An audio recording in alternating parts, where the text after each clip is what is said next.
penggelapan.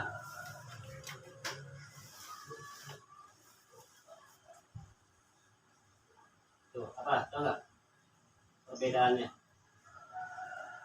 Barang siapa dengan sengaja memiliki, melawan hak suatu benda yang sama sekali atau sebagian termasuk punya orang lain, dan benda itu adalah bukan karena kejahatan. Nih, beda kan ya? Kalau tadi kan melawan hukum. Kalau ini bukan karena kejahatan nih, bukan karena kejahatan. Ini perbedaannya.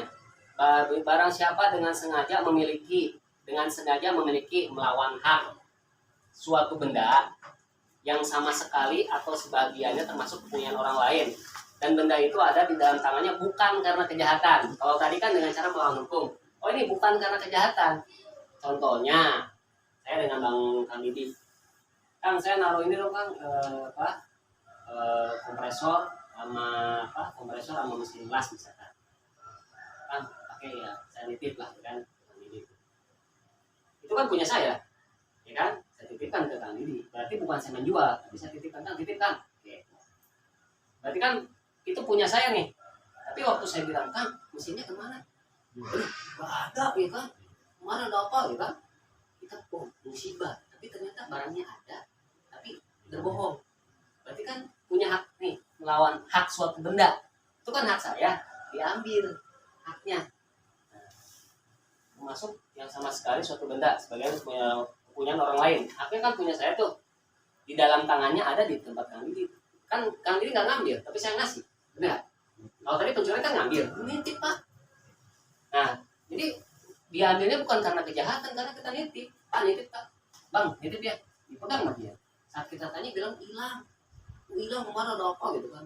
Ternyata pas kita selidiki masih dipakai dan ada. Inilah maksud unsur penggelapan. Karena apa? Melawan hak suatu benda. Itu hak siapa? Hak saya. Itu dilawan haknya. Diambil. Ada di rumah. Ada di rumah. Tapi kalau misalkan dijual sama Kang Didi, Jual sama dia kan masuk. Masuknya 362 ke 372. Masuknya 372. Karena apa? Kalau dijual juga? Iya.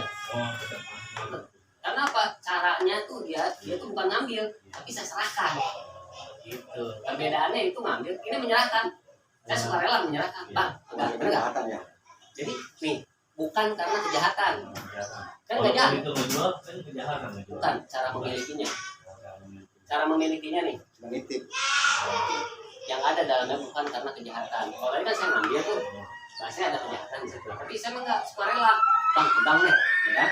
Tapi tiba-tiba terjadi penggelapan. Kok bisa indikasi penggelapan? Karena hak saya diambil. Itu kan hak saya dong di sini tuh. Tapi diambil. Udah gitu diambil keuntungan dijual. Wah. Ya kan? Berarti sudah terbukti lah. Semuanya sudah terbukti, baru saya bilang ini masuk pasal penggelapan. Unsurnya apa? Unsurnya karena hak kita diambil, melawan hak kan? Itu hak saya diambil, melawan hak. Sebagian termasuk orang lain dan itu tanya bukan karena kejahatan, emang nggak jahat, kan saya nitip. Nah, perbedaannya itu kan, kalau 362 itu adalah secara melawan hukum, kalau ini nggak melawan hukum, kan sukarela, si bang. Tapi di sini tulisannya adalah maksudnya penggelapan.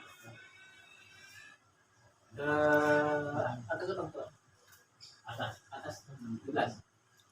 Nah, ini rekan-rekan nih. Kalau ada pertanyaan di sini, sudah paham belum nih yang ini? Paling banyak 900 rupiah. Ada yang paham belum? 900 rupiah itu 900 ribu. Yang berlaku masa lalu apa?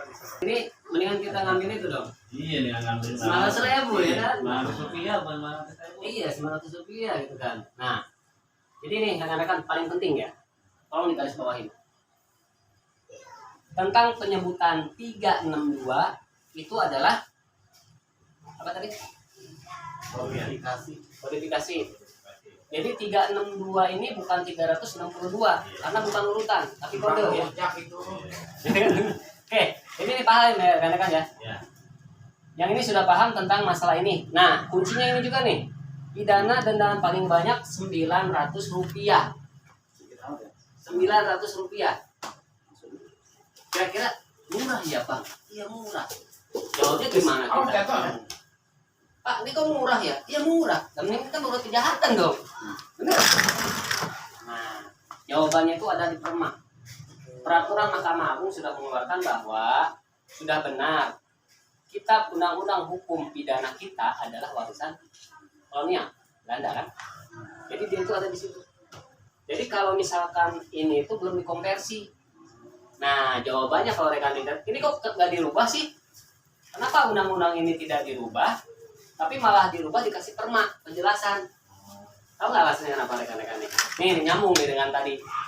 Nyambung dengan tadi. Kalau memang tidak pidana paling banyak Rp900, kenapa ini nggak dirubah menjadi harga sekarang di Indonesia? Tapi yang dirubah itu adalah dikasih anjuran dari peraturan Mahkamah Agung. Kenapa nggak ini yang dirubah kira-kira? Kenapa?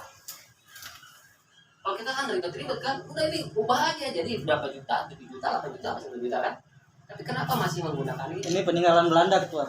Iya tuh, karena ini kodifikasi peninggalan Belanda. Jadi kita konversi ke 1.000. Rp900 dikonversi ke 1.000. Itu jadi rumus dari Perma ya.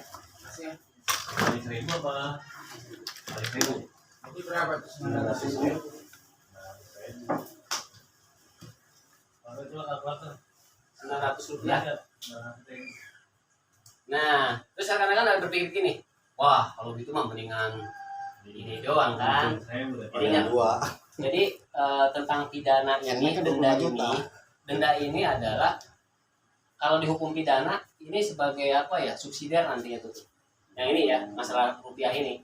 Jadi hakim itu tidak menentukan pidana itu tidak dengan denda, tapi dengan apa? Dengan dikurung. Tapi ini subsidiar ini kan sebagai perpanjangan masa tahanan. Kalau mau dibayar, misalkan dibayar nih, udah dipotong berapa hari keluar. Oh, bukan polisi yang itu ini. Bukan, kalau ini polisi tidak. Biasanya kan, udah lo tembus nih, 2 juta atau 5 juta kan biasanya. Kalau itu berarti belum masuk kejaksaan bang, dia masih belum polsek. Itu tawar menawar, benar. Karena DP 10 apa ya? ya. Ya, Jadi ini rekan-rekan ini paham ya, yang di garis bawah ini dulu nih, pasal 362, terus ini nih 900 ini sudah di apa? Di Perma ada ya, sudah dikoreksi sama Perma gitu kan. Iya. Ke izin tanya lagi boleh nggak? Ada teman, dia kan ngejual motor di Facebook, tapi di sama polisi apa namanya itu, PK lah istilahnya. Itu dia nawar, akhirnya ketemuan lah nih orang. Ya. Udah gitu ternyata yang jual motor itu ditangkap, ditahan karena alasan BPKB nggak ada, dikira bodong motor. Padahal motor ada punya dia. Iya. BPKB nya disekolahin sama dia. Iya. Nah itu sama PK itu ditahan tuh dia sama hampir seminggu lah ditahan. Terus kita itu ada hukumnya guys.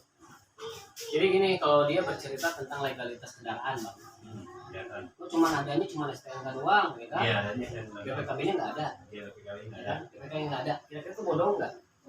Pertanyaan itu bodong nggak? Iya, Kan bodong. kita tahu, Iya. Pak emang bodong itu adalah si nomor rangka dengan nomor surat di STNK berbeda. Iya, kalau itu bodong. Itu bodong. Kalau ini kan ada nomor Nah, sama berarti STNK. itu bukan bodong, tapi ada maladministrasi. Jadi BPKB itu adalah bukti kepemilikan, Nah, diganti dengan penjualan. Apa jual ke saya? hmm. Ada atas nama ini telah menjual, KTP jelas. Berarti kan secara apa? Barang itu terang. Jadi kalau pencurian atau penggelapan itu barangnya itu gelap. Iya. Jadi gelap tuh yang jual siapa? Nggak tahu. Lu harganya aturan 5 juta, ini cuma 2 juta. Itu kan namanya penadahan bisa masuk. Tapi kalau harganya normal udah gitu apa? STNK itu bukan berarti orang ini tidak punya BPKB, berarti STNK itu tidak lengkap, bukan. Iya. Saat nomor rangka semua sesuai dengan STNK dan kepemilikan BPKB itu sudah beralih, misalkan BPKB hilang pak, Iya. tapi ini sudah beralih, kenapa? Ini ada jual beli, ya kan? Nah, itu tidak masuk. Masuk hukum ini kan di pasal 362 atau Enggak lah, nggak masuk. Itu kan cuma administrasi aja. iya, tapi sama polisi ini ditahan nih ke orang. Alasannya, Iya, alasannya motor bodong. asal motor bodong, Iya. motor bodong klasifikasi motor bodong itu apa? Tidak terdaftar. Iya, katanya BPKB-nya mana? Ditanya gitu. Iya. BPKB dia udah jujur, BPKB di seperti dia di sekolahin lah, digadein katanya. Nah, Terus terus polisinya masih ditahan tahan gitu. motornya. Nah, alasan penahanan ada berupa surat. Nah, di Iya, cuma tangkap tangan doang istilahnya dia. Jadi setiap polisi gini bang, polisi itu mau melakukan suatu eksekusi atau menyita itu harus ada berita acara. Mau ngambil spion satu harus ada berita acara. Iya. Itu. Makanya kalau satu unit diambil harus ada berita acara. Berita acara apa? Ini pengambilan dicek, oh iya dia sudah masuk barang bukti. Tapi itu semua orang yang bukan motor itu orang itu ditahan. Ya tergantung momennya. Kalau unsurnya sekarang gini kan di pencurian atau penadahan lah bahasanya kan. Iya. Tinggal ditanya si misalkan Bang Malik memiliki kendaraan itu dengan cara apa dulu? Beli, oke. Saat beli kendaraannya dari harganya berapa, ya kan? Pak, tidak ada BPKB. BPKB itu buat kepemilikan buat perpanjangan lah. Jadi histori pemilik BPKB itu kan dari BPKB ini sudah dijual ke A, nanti ditulis ke C kan histori kan. Jadi bahasanya kalau menelusuri, jadi polisi itu kalau menelusuri motor ini awalnya tuh misalkan gini, motor ini dilakukan tindak kejahatan sama pemilik pertama. Gimana cara menelusurinya? Lewat mana? BPKB. Nama pemiliknya di situ. Jadi BPKB itu untuk menelusuri siapa sih sebenarnya silsilah motornya siapa gitu loh bang. Nah kalau dia kan sudah jelas ya kan. Misalkan Pak ini pencurian, emang yang kembali ke yang tadi pasal mana pencurian? Pasal. Nah ini Iya itu kan. punya orang lain.